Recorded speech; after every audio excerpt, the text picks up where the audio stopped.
Hey friends, happy Monday. Thanks for joining us for Unscripted on 13 Plus. Right now you are taking a live look at the federal courthouse in West Palm Beach, Florida, where the suspect in yesterday's assassination attempt on former President Donald Trump appeared in court for the first time earlier this morning. The initial court appearance for 58-year-old Ryan Ruth lasted about 5 minutes, and we know that he is facing federal gun crime charges this morning.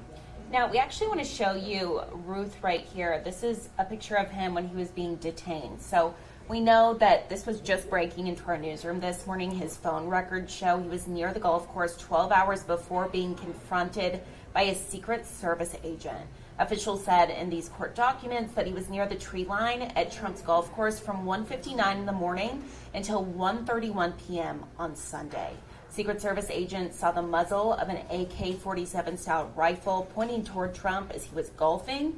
A witness reported the suspect's license plate numbers to police after he fled the scene, leaving behind the rifle, a scope, and 2 backpacks. Now, within minutes, the FBI took Ruth into custody without incident in a neighboring county. He does have a criminal record, and he had been personally recruiting soldiers to fight in the war against Russia. He also reportedly did support Trump in 2016, but at some point did drop his support. So you can see some more pictures of him there. Now, this was some video yesterday as he was being detained. It was only 9 weeks ago, you'll remember, that Trump had another attempt on his life. This was during a rally in Butler, Pennsylvania. At the time, he escaped with just an ear injury. The suspect in that case, though, was killed by Secret Service. Now, again, the suspect from yesterday's incident now faces federal gun charges this morning. Of course, as this develops, we'll be sure to update you both on air and online. But we want to go ahead and take a live look from Houston. Take a look at this scene. So we know that a pipeline in this area has actually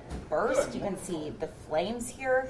It also started some fires surrounding that area. You can see kind of the black burned area of the grass there. Crews just trying to get a hold on this. Now, this is in LaPorte, Texas, which is one of the Bay communities there, so near Baytown, about 25 miles southeast of Houston. So evacuations are underway right now in the neighborhoods around that area. You can see just how close to a neighborhood that is. Some of the firefighters actually there on scene spraying down some of those houses this morning just to keep the houses damp, so hopefully they don't catch on fire, because you can see how strong those flames are there this morning. Fire crews are fighting the fire, which sparked also, you can see the kind of charred grass nearby. It sparked grass fires, and it also burned down power poles in the area, so people there experiencing power outages as well. I believe 700 customers impacted so far. So the cause of this fire, obviously unknown, or the reason why this pipeline bursted, unknown. So fire crews are investigating that. This is obviously an ongoing situation. You can just see for yourself this picture.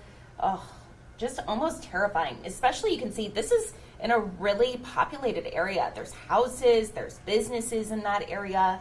So definitely it's an all hands on deck situation here. People are being told to avoid the area, but again, I would assume we're going to get some more details throughout the day as this develops. So we'll update you both on air, online, and on our mobile news app with any new information from here.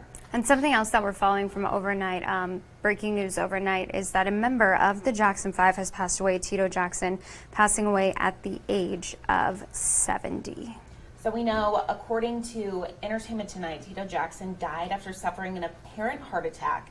Tito was the third of 9 Jackson children, which included superstars Michael and his sister Janet. The Jackson 5 became one of the biggest names in music under the guidance of their father, Joe Jackson. And again, Tito Jackson was 70 years old. Now, happening today here at home, one of the 5 teenagers suspected in the death of 16-year-old James Sanchez is scheduled to be in court. Paul Rodriguez, one of the suspects in the 2022 fatal shooting that happened in Catalina. So court documents say the suspects had met to sell THC vape pens. Sanchez died 2 days later after shots were fired here. Now, 2 other suspects have already been sentenced up to 16 years in prison. So far, all 6 have been charged with first-degree murder, aggravated assault, and armed robbery. So as soon as we get some information off of what happens today in the courtroom, we will let you know. And we want to go ahead and take a live look out to Mount Bigelow right now, where seeing conditions that look very winter-like, even though it doesn't feel very winter-like outside. So we want to go ahead and bring in 13 First Alert forecaster John Macaluso, and hopefully seeing what we're seeing on Mount Bigelow, it means that we're going to get some storms today. Yeah, we've got about a 40% chance here in Tucson, guys. So that means that we could see some stuff a little bit later. I mean, right now we're sitting at about a 20%. I mean, you look outside, like you guys were just mentioning, clouds. Decent amount of cloud coverage outside, so we could even see some rain now. Ooh. Yeah, but don't get us too excited now. We're keeping our eye on that. I'll tell you what will get you guys excited is the fact that we're going to stay in the low 90s over the next couple of days. But first, let's take a look at current conditions. 83 outside here in the Tucson area, 77 in Nogales, 83 degrees in Marana, Safford at 76 degrees, San Manuel at 79 degrees right now. And taking a look at today's storm chance, a 40% chance here in the Tucson area and a 40% chance in Green Valley, Nogales as well. Cochise County sitting at about a 30% chance. And the further west you go, the less likely you are to see some rain today. 20% chance in Casa Grande, Moran, and Sells. Not really likely we're going to see some rain in the Ajo area today. And taking a look at, maybe if I can get this to work. Got to take a step towards the wall. Yeah, it seems like every time I do see TV, I can't get this thing moving. Here's a look at about 11 p.m. today, where we could potentially see some rain. I mean, rain chances are going to sit around that 20% range throughout much of the morning and into the early afternoon. And let's jump ahead to about 4 a.m. In the morning, that we could actually still see a little bit of residual storms from the system moving through here tonight. Guys, does Corey do this easier than I do? So Allie usually has this like step and swing. Yeah, a step and swing. She swings towards the wall, steps over there. I gotta talk to Allie about that. What the method is. 93 is the high today here in Tucson. That's about 2 degrees cooler than what we normally see this time of the year. 94 in Oro Valley and in Marana, 93 out there in Ajo and in Sells as well. As far as Cochise County is concerned, not going to hit that 90-degree mark today. Highs of 87 degrees in Wilcox, Benson, and in Douglas, and a high of 85 degrees in the Sierra Vista area today. And here's a look at the First Alert 7-day forecast. So again, today a high of 93, 40% chance of rain. Could potentially be the last hurrah for monsoon, because we're not really seeing any chance of precipitation as far as the next 7 days is concerned. But we are seeing highs in the low 90s for the next week. And you can see that we may see a warm up on Sunday, but that is a little bit less than a week out. So that may change as we get a little bit closer to it, guys. And overnight and early morning lows, we're going to stick around in the low to mid 60s. Woo. Right. A little chilly. Yeah, right? That's awesome. It's definitely looking like fall. Yeah, very fall-like. Awesome. Perfect. Thank you, John. Thank you, John. Thanks, guys. Well, happening now, the University of Arizona getting ready to unveil a brand new Bachelor of Science program. More specifically, it'll be a Bachelor of Real Estate. Students will be able to start taking those classes next fall. So our very own Jack Cooper has more on those new classes. This is a first-of-its-kind program here at the University of Arizona. Now, even though you don't necessarily need a college degree to be a successful real estate agent, I'm told that this program is really going to help the industry as a whole. It'll teach students a lot of different things, including when it comes to property management, entrepreneurship, and also a couple of other things like finance and development as well. Now, this is through the College of Architecture, Planning, and Landscape Architecture, meaning students will learn about all of those different aspects as it comes to real estate. For example, this degree will focus on teaching students about what's called the triple bottom line. That means they'll focus on emphasizing social, environmental, and financial impacts. Students will also get hands-on experience addressing different real estate challenges in the state, especially up in Phoenix, as it ranks second in the country for real estate agents. The program already received Regents approval back in June, so they're all ready to go. It's been a growing field in our college, and we're really excited to kind of expand our offerings to the undergraduate level. Again, it's something that we're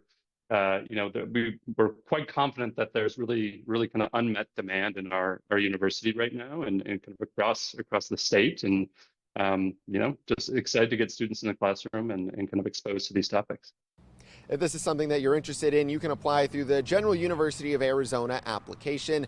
We have details linked up at KOLD.com. Now, leaders tell me that they're expecting right around 50 students, but that could be a lot more depending on how many people are actually interested. Reporting at the University of Arizona, I'm Jack Cooper, 13 News. And before we wrap up for today, we want to share a very sweet story with you. So a firefighter who's been serving for 50 years is inspiring generations to follow in his footsteps. Michaela Shelton tells us about a man who continues to protect and serve at 82 years old. Let's go ahead and listen in. Jesse Yates has been a firefighter with Gretna Fire and EMS since the early 1970s. 50 years later, he's run around 20,000 calls during his career, saving countless lives along the way. It's something I enjoy doing, helping the people out and help save property and stuff like that, and it means the world.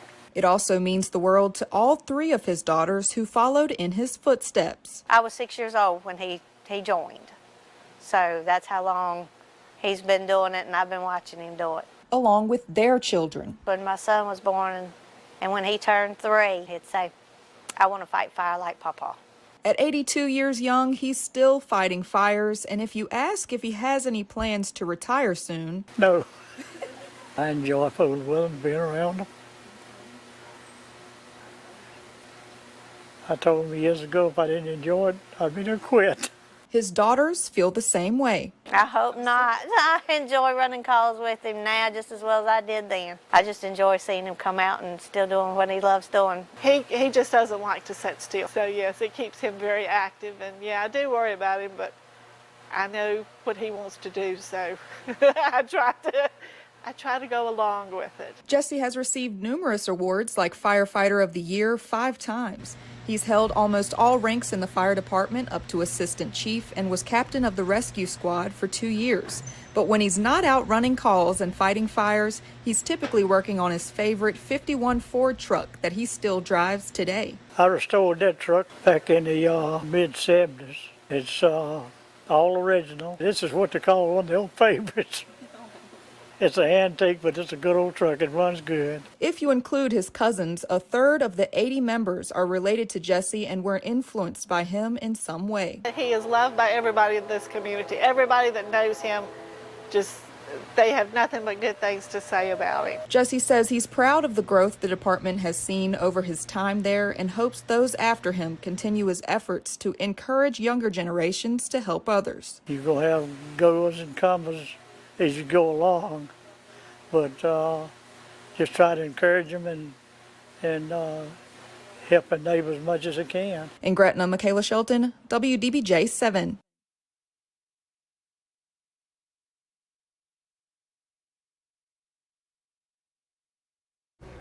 And ending here with a live look outside where, as you can see, a little bit of rain on our Mount Bigelow camera. Some action up there. It's nice. Yeah. Hopefully some of that makes its way down here because I love these conditions. I Like do a too. gray, gloomy day. Exactly. 82 degrees. Yeah. Oh my goodness. Oh, we love it. We love to see it. So it's starting to feel like fall, which is definitely good news. Well, remember that you can always watch Unscripted on 13 Plus every day, as well as binge watch 13 news stories and newscasts by going to our streaming app. You can find us on Android TV, YouTube TV, Apple TV, Amazon Fire TV, and Roku. To watch unscripted or live local late-breaking events, make sure to select Channel 2. You can always watch our live stream as well by going to the link on the bottom of your screen. Thanks for joining us for Unscripted on 13 Plus. Have a great rest of your Monday. We'll see you back here tomorrow morning. Thanks for watching.